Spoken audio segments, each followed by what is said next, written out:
तो 4 दिन या 40 दिन अस्तित्व के प्रश्न अकबर ने किए। मैं समझना चाह रहा था, मैंने प्रश्न लिखा था आपके लिए कि आपसे पूछूंगा, भूल ना जाऊं, कि क्या जो अकबर की दृष्टि में धर्म है और उसे लेकर वो ऊहा-पोह है कि वो बार-बार लोगों से मिल रहे हैं, अंत तक मिल रहे हैं, बाद में दीन इलाही के रूप में उन्होंने कुछ स्थापित कर दिया धर्म जैसा, पता नहीं वो क्या बना क्या नहीं। लेकिन निर्गुण पंथी जो लोग थे, क्या उनका प्रभाव था अकबर की ये दृष्टि बनाने में ज़्यादा? बहुत अच्छा सवाल है। जहाँ तक दीन इलाही का सवाल है, अकबर के दीन इलाही से ज़्यादा महत्वपूर्ण उनका योगदान है सुलह कुल। दीन इलाही तो एक तरह का नया मजहब शुरू हो गया, और वो अगर मैं स्पष्ट शब्दों में कहूँ तो वो अकबर की अपनी कमजोरी का प्रमाण है। और ये बहुत सारे लोगों के साथ होता है। समकालीन इसमें भी आप देखें तो रजनीश जी, जो आगे चल के ओशो कहलाए, उन्होंने शुरू गुरुडम के विरुद्ध से ही किया था और बाद में खुद बहुत बड़े गुरु बन गए। ये प्रॉब्लम जो है वो सभी के साथ होती है। कई बार मुझे लगता है कि मैं भी गुरुडम के खिलाफ बोलते बोलते गुरु ना बन जाऊं उस अर्थ में, और लोगों से कहने लगूं कि मेरा लॉकेट गले में पहनो। तो ये प्रॉब्लम सबके साथ होती है, इसलिए मैं दीन इलाही को उतना महत्वपूर्ण नहीं मानता। और ये आप जानते हैं कि दीन इलाही अकबर के अपने विश्वस्त मित्रों में से संभवतः बीरबल को छोड़कर किसी ने कबूल किसी ने नहीं किया। एनीवे, लेकिन सुलह कुल यानी लिटरली टोटल पीस, आजकल की शब्दावली में कहें तो पीसफुल को एग्जिस्टेंस, ये अकबर का बहुत बड़ा योगदान, बड़ी पॉलिसी। क्योंकि अकबर ने इस बात को रिकॉग्नाइज किया कि जिस देश पर वो शासन कर रहे हैं उसमें मुसलमान तब भी माइनॉरिटी ही थे। ऐसा नहीं है कि मुसलमान मेजॉरिटी हो गई थी। तो जिस देश पर वो शासन कर रहा है व्यक्ति, उसने रियलाइज किया कि यहाँ मेजॉरिटी तो गैर मुस्लिम है, और ख़ुद मुसलमानों में भी उसको बहुत सारी चीज़ें अटपटी लगती थी। फिर यूरोपियों से संपर्क भारत का होने लगा था, बहुत पहले से, अकबर के बहुत पहले से यूरोपीय लोग आने लगे थे।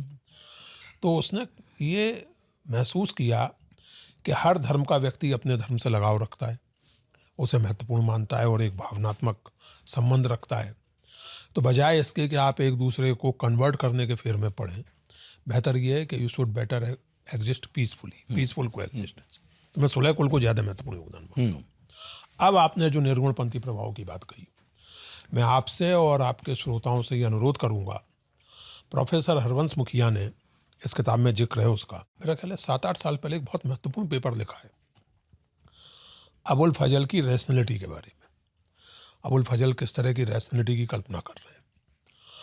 प्रोफेसर मुखिया का तर्क यह है कि यूरोप में एक विशेष स्थिति में रैशनैलिटी को अनिवार्य रूप से रिलीजन और फेथ के विरुद्ध एक डायकोटोमी में देखा गया। अगर आप रैशनल हैं तो आपके जीवन में फेथ की कोई भूमिका हो ही नहीं सकती, और अगर आप फेथ या धर्म में दिलचस्पी रखते हैं तो आप रैशनल नहीं हो सकते, जो आप कोई नहीं मानता। लेकिन एक दौर था जब कुछ ऐसी चीज़ बन गई थी।